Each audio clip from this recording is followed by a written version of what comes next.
Mahkamah Konstitusi membentuk Majelis Kehormatan Mahkamah Konstitusi atau MKMK pembentukan untuk memeriksa dugaan pelanggaran etik pada putusan tentang pengujian syarat usia Capres dan Cawapres. Ada 3 anggota MKMK yang sudah dilantik adalah Ketua MK periode 2003-2008 Jimli Asyidiki, anggota Dewan Etik 2017-2020 Bintan Saragi, dan Hakim Konstitusi aktif Wahidudin Adams.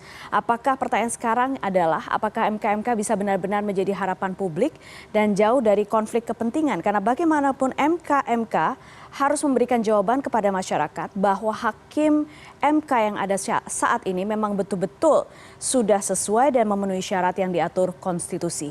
Bersama kita malam hari ini untuk membahasnya, saya sapa dulu Ketua Perhimpunan Bantuan Hukum dan HAM Indonesia, Bang Julius Ibrani. Bang Julius, selamat malam. Malam Putri, terima kasih. Terima kasih sudah bergabung pada malam hari ini. Kami juga sebelumnya sempat mengundang para anggota MKMK yang dilantik tapi belum bersedia atau belum ada respon dari ketiga anggota tersebut. Saya ke Bang Julius langsung. Bang Julius, singkat pertama sekali respon Anda terhadap pembentukan MKMK. Anda sempat menyatakan keberatan ketika nama Jimli Asyidiki masuk di situ. Apa yang mendasari keberatan ini, Bang Julius? Jadi saya refleksi sebentar bahwa problem utama yang timbul dari perkara nomor 90 itu adalah adanya nepotisme yang indikasinya dilihat dari hubungan keluarga. Titik temu hubungan keluarga itu menjadi masalah utama ketidakindependennya Hakim Konstitusi dalam memutus. Sehingga banyak sekali pelanggaran administrasinya, bahkan kedudukan hukum atau legal standingnya juga janggal di sana hingga penambahan klausa atau prasa yang tidak dimohonkan. Jadi kalau kita mau memeriksa dugaan pelanggaran akibat konflik kepentingan, kepentingan itu adalah kepentingan keluarga salah satunya, maka harus dipastikan majelis kehormatan yang dibentuk yang akan memeriksa problem konflik kepentingan itu tidak memiliki konflik kepentingan juga. Gitu. Logika dasarnya seperti itu. Jadi harus betul-betul yang tidak punya ikatan atau titik temu relasi dengan Mahkamah Konstitusi, kepentingan substansi dari perkara itu, kepentingan dari hakim-hakim yang diperiksa, kepentingan dari pemanfaatan dari putusan itu juga. Yeah. Gitu. Nah, ini yang harus kami pertanyakan sejak awal dalam liris kami. Kami kan menegaskan gini, Majelis Kehormatan yang dibentuk oleh MK harus menggunakan indikator-indikator ini. Dan ini harus dijelaskan kepada publik. Tapi kan ini tidak dijelaskan. Yang diumumkan kemudian hanya langsung nama-namanya saja. Dan kemudian dilantik. Padahal ada titik temu di situ. Di antara ketiga anggota MK-MK itu. Misalnya tadi yang disebutkan misalnya Prof. Jimli. Ya betul.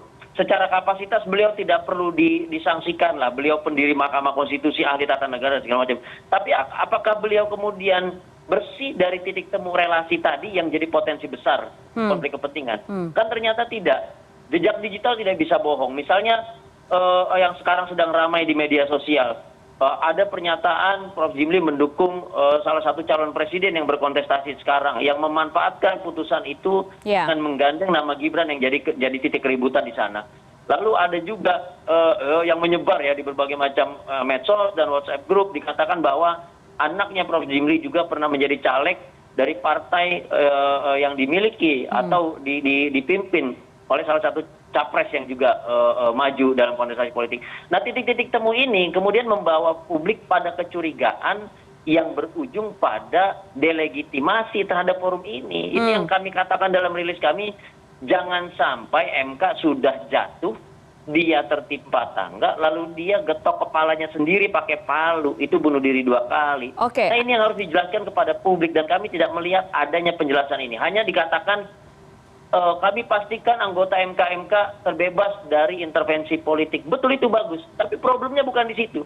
Problemnya titik temu yang berpotensi pada dugaan konflik kepentingan. Itu dia. Bang Julius, apakah menurut Anda artinya sebelum MK-MK bekerja, sekalipun memang ini betul-betul harus diselesaikan dalam 30 hari ke depan ya di bawah itu, apakah artinya sekarang betul-betul dari nama-nama yang Anda sebutkan tadi, misalnya Prof. Jimli, itu harus memberikan klarifikasi betul kepada masyarakat supaya kekhawatiran-kekhawatiran yang timbul di masyarakat dan juga di benak para aktivis hukum dan juga aktivis tata negara ini tidak betul-betul menggulung dan terus tidak ada jawabannya, seperti itu? Betul, saya harus menjelaskan ini dengan beberapa kondisi. Kondisi pertama, publik tidak lagi percaya dengan Mahkamah Konstitusi yang sehingga dijuluki Mahkamah Keluarga akibat konflik kepentingan berbasis keluarga tadi.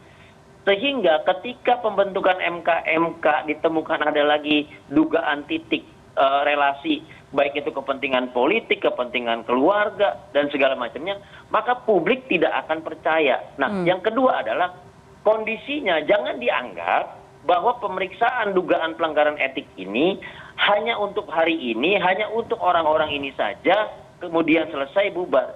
Tidak seperti itu. Kondisi hari ini, kekisruhan perkara nomor 90 tentang syarat capres-cawapres itu merupakan kekisruhan di akar rumput yang berdampak pada yang namanya efek domino terhadap hasilnya nanti. Kemudian kalau ada gugat-gugatan lagi di Mahkamah Konstitusi terkait hasil pilpresnya juga terjadi kekisruhan lagi. Jadi efek domino ini yang harus dipertimbangkan. Makanya kami geram betul ketika MK tidak bisa membentengi dirinya dan membentengi anggota MK dengan kondisi dua kondisi yang tadi saya jelaskan. Nah, oleh sebab itu yang harus menjelaskan adalah si MK sendiri. Betul. Dia harus tegas bahwa kami tidak memiliki kepentingan, betul bahwa ini itu yang beredar di media massa dan ada jejak digital, tapi kami harus tegaskan.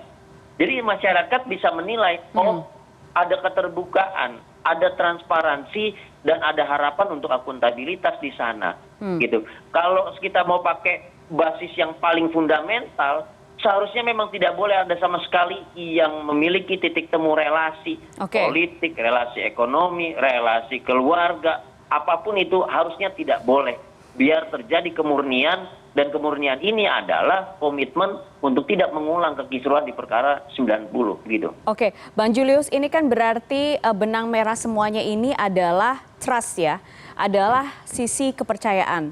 Nah, apakah kemudian bagaimanapun sekarang sudah dibentuk, apakah kemudian sekarang ketika nanti MK sudah total, sudah berupaya untuk menguji etik dari beberapa kasus laporan etik yang masuk, apakah menurut Anda itu bisa serta-merta kemudian mengembalikan kepercayaan publik secara instan kepada Mahkamah Konstitusi ini?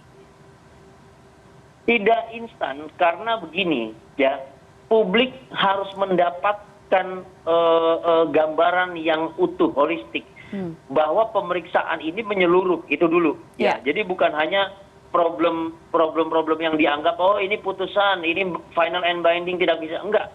Jadi eksplorasi yang dilakukan oleh MK itu jadi satu titik kunci yang bisa mengembalikan kepercayaan publik. Itu yang pertama.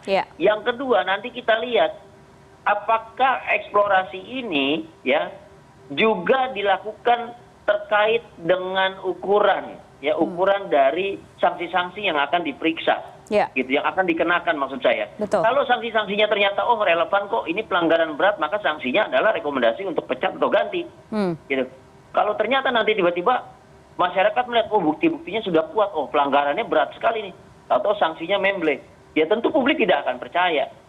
Gitu. Nah, yang ketiga adalah tadi kami lihat bahwa proses terbuka itu sudah sangat bagus, disiarkan kepada publik sehingga publik bisa melihat, itu juga bagus. Tapi ya sekali lagi, tapi kalau ujung-ujungnya tidak memenuhi fakta yang terjadi, kekisruhan yang terjadi, maka publik tidak akan memberikan satu legitimasi ke depan. Jadi harapannya tentu kalau kita lihat, ini cuma formalitas aja, yang penting ada disiarin tapi tidak eksploratif, tidak menggali lebih dalam, bahkan pertanyaan-pertanyaannya lebih berpihak kepada yang diperiksa. Publik akan marah besar. Dan ini yang saya khawatirkan terkait dengan kekisruhan horizontal pada hasil pemilu, bukan hanya soal trust saja. Gitu. Oke, Bang Julius, terakhir Bang Julius, berikan gambaran sederhana kepada publik sekarang.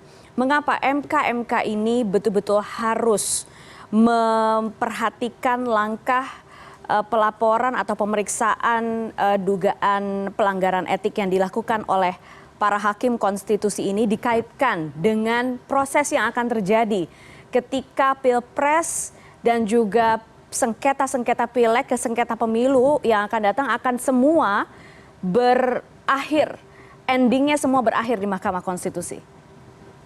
Ya, saya katakan begini. Pertama adalah yang diputuskan melalui perkara 90 itu bukan nasib Gibran saja, tetapi nasib anak muda yang kemudian dimanipulasi bahwa diberikan kesempatan padahal mereka bukan kepala daerah. Jadi ada manipulasi besar-besaran di situ. Prosesnya sudah bobrok, lalu propagandanya memanipulasi nasib anak muda padahal tidak punya kesempatan kalau dia bukan kepala daerah. Dan yang ketiga adalah ini akan menentukan nasib rakyat ke depan. Bahwa mereka yang akan memimpin dan memenangkan Pilpres nanti, kalau dilakukan pemeriksaan di MK, kemudian hasilnya akan bobrok juga seperti ini, maka yang berlaku adalah satu, terjadi civil disobedience. Maka masyarakat sipil tidak akan percaya lagi pada ruang-ruang formil, bukan hanya ruang-ruang pengadilan, tetapi hasil putusan dari pengadilan.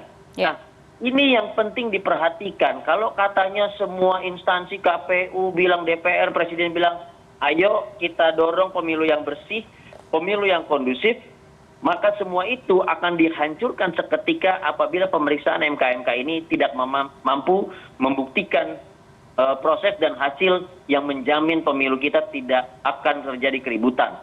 Pemilu kita akan demokratis dan tidak dibajak lagi seperti proses perkara nomor 90 itu sendiri.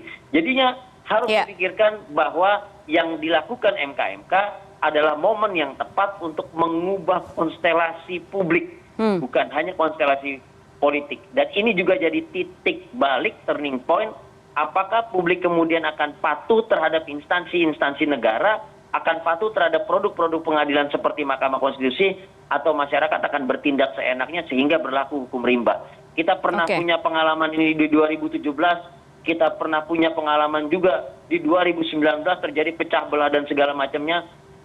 MK-MK hari ini bertanggung jawab terhadap keseluruhan proses pemilu, hasil pemilu, gugat-gugatan pemilu, termasuk potensi kekisruhan yang ada di tengah masyarakat. Jadi jangan dianggap sederhana, jangan dianggap hanya soal hakim konstitusi, tapi soal nasib rakyat Indonesia ke depannya. Itu yang harus diperhatikan. Oke, baik. Baik, Bang Julius, terima kasih sudah berdiskusi malam hari ini di CNN Indonesia. Kita lihat ke depannya seperti apa. Paling tidak, setidaknya dari catatan kami sudah ada 7 pengaduan etik terhadap hakim konstitusi ya.